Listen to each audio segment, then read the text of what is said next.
அவங்களுக்கு சாரி வந்து ஃபுல்லா கட்ட தெரியாது. புடவை கட்ட தெரியாது சார் அவங்க. ஓகே. ஆனா கிராமத்துல தான் வளர்ந்தாங்க. அப்ப இது காலேஜ் கம்ஃபர்டபுள் தானே? கட்ட தெரியாத சேரி ஏன் சுத்தி சுத்தி கட்டணும்?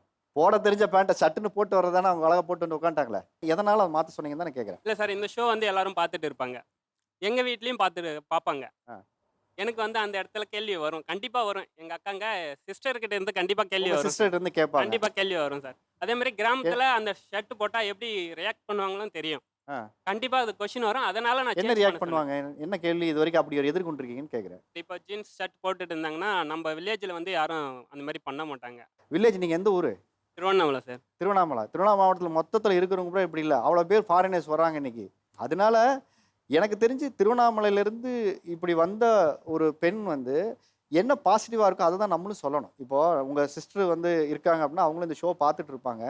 என்னை உடை உடுத்துறாங்க என்பது நமக்கு முக்கியம் இல்ல. அதுவும் பெண்கள் உடை விஷயத்துல குடும்பத்தாரும் கருத்து சொல்றதுக்கு உரிமை இல்ல. அதுல நம்ம யாருக்குமே தலையிடுறது ரைட்ஸே கிடையாது.